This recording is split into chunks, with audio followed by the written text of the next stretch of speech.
Je m'appelle Thomas Romain, je suis un dessinateur français installé au Japon depuis une quinzaine d'années. J'ai deux fils, franco-japonais, Itsuki et Ryunosuke.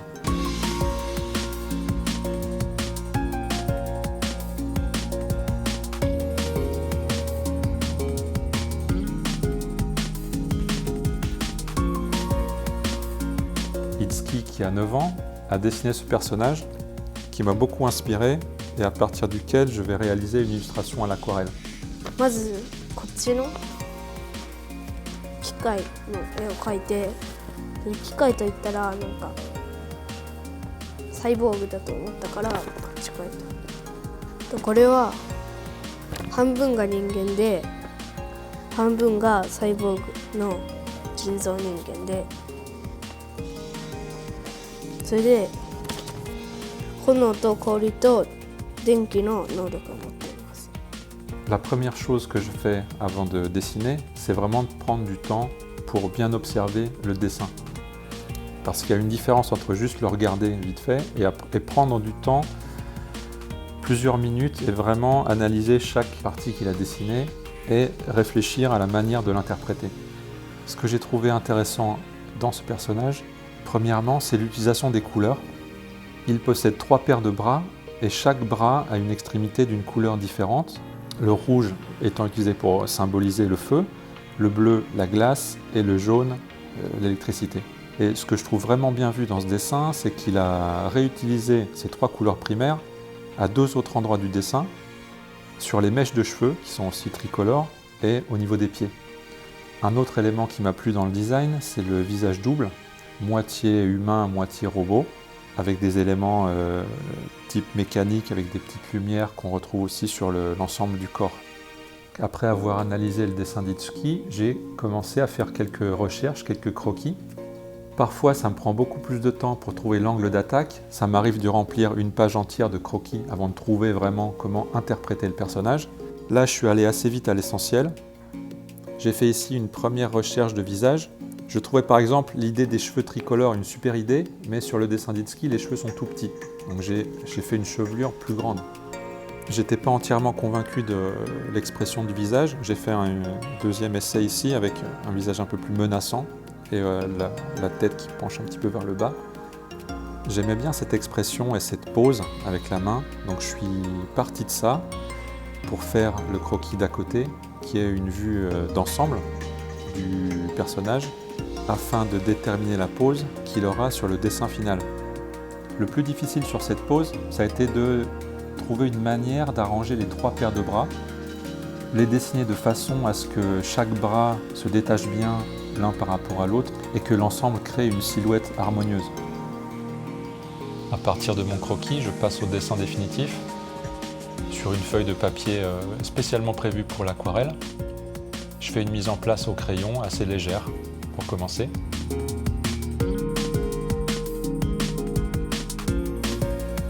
Voilà, ça c'est ma mise en place finie. Et je pourrais passer à l'ancrage à partir de là, mais je préfère travailler une deuxième passe avec un crayon un peu plus gras afin de rajouter tous les détails. Et ça me permet d'éviter les erreurs après à l'ancrage parce que mon dessin est beaucoup plus précis.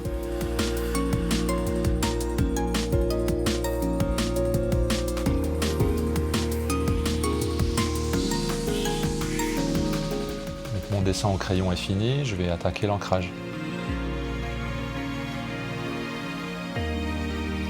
Je travaille avec un feutre assez fin, mais la pointe est un peu souple, ce qui fait que je peux obtenir des épaisseurs différentes si j'appuie plus ou moins sur mon feutre.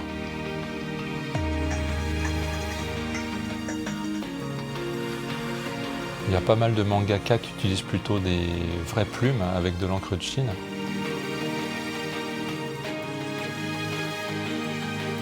J'utilisais effectivement moi aussi au tout début, quand j'ai commencé à dessiner, il y a une vingtaine d'années, j'utilisais de l'encre de Chine avec des plumes métalliques. Et là, récemment, quand je me suis remis à dessiner de manière traditionnelle sur papier, j'ai découvert ces feutres et ils sont vraiment très agréables à utiliser. Donc là sur les cheveux, je suis assez léger, j'essaie de faire un trait vraiment très fin.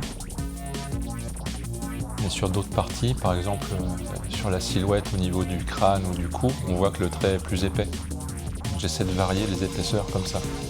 Là sur l'épaule aussi, mon trait va être plus épais. Tout ce qui est un peu silhouette extérieure, je vais insister sur l'épaisseur du trait. Et au contraire, les détails à l'intérieur, comme ça, les fibres musculaires, j'essaie d'être beaucoup plus léger.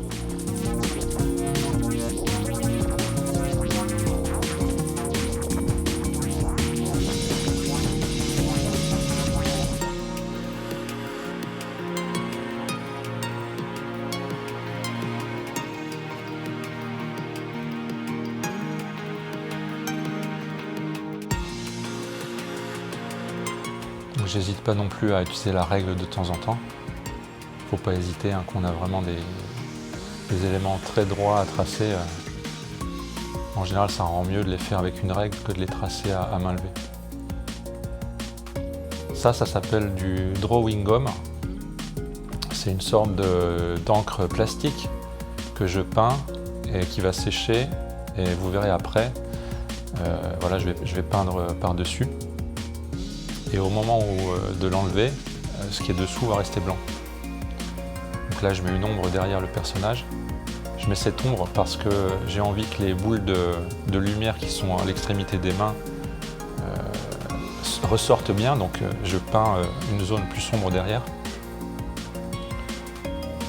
Et là, je vais peindre une sorte de halo jaune autour de l'éclair. Et comme j'ai besoin à cet endroit-là d'avoir quelque chose d'assez dégradé, j'ajoute pas mal d'eau sur la feuille à cet endroit-là, de manière à ce que la couleur se diffuse et fasse pas une trace nette, colorée. Donc là, ça va faire une zone très floue.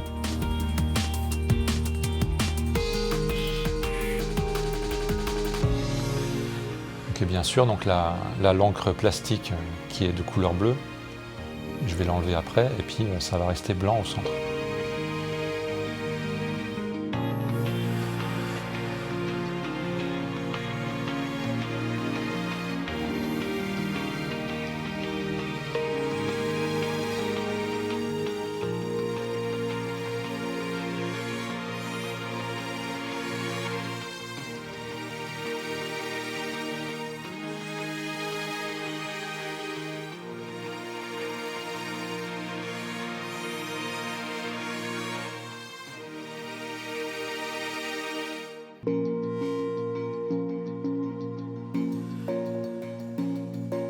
Donc on voit là que la feuille est encore humide, même après plusieurs minutes.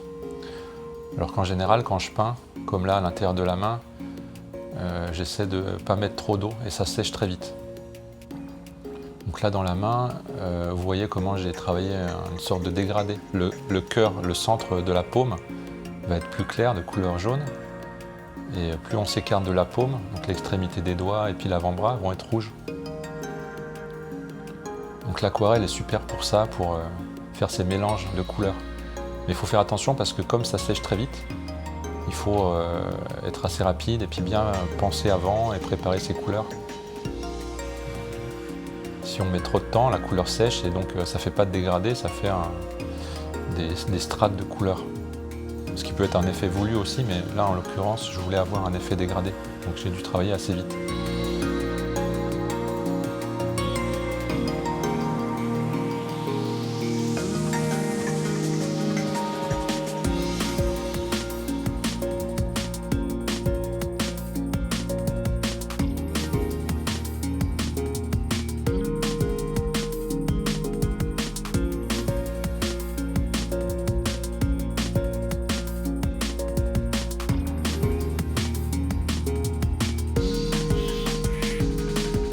Même chose pour le bras bleu. Je voulais que la zone au centre de la main soit un peu plus claire. Et tout autour, les doigts, l'avant-bras sont d'un bleu un peu plus intense. Donc j'essaie de concentrer le pigment vers l'extérieur, en rajoutant par des petites touches comme ça. Après, quand ça sèche, ça fait un effet dégradé, diffus.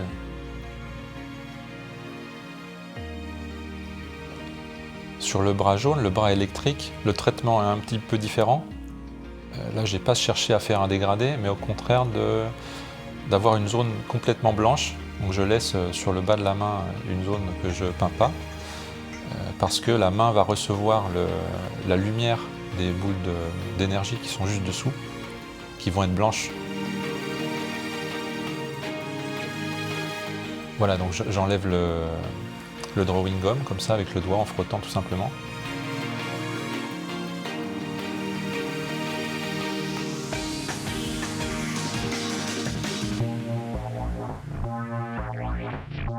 Je gomme un petit peu parce qu'il y avait des traces de crayon.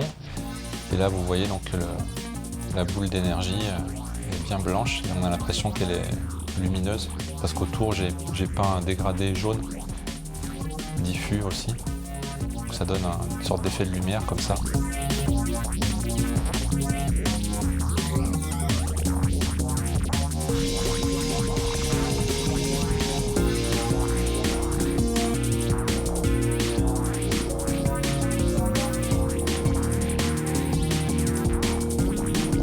Là, je peins d'une couleur uniforme le corps en gardant une zone de highlight blanc au niveau des épaules, sur le haut du corps.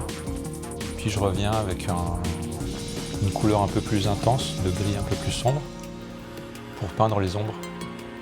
Et là, je rajoute des petits points de lumière blancs avec de la gouache blanche. Ça, on ne peut pas le faire à l'aquarelle parce que l'aquarelle, c'est une peinture transparente. Donc j'ai besoin d'une peinture opaque si je veux revenir comme ça, avec des petits points blancs de lumière. Et voilà le dessin final.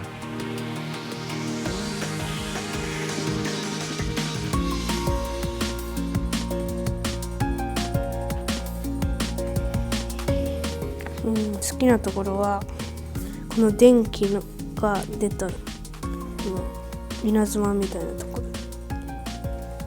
Merci d'avoir regardé la vidéo. On vous dit à bientôt pour un nouveau dessin. Au revoir. Au revoir.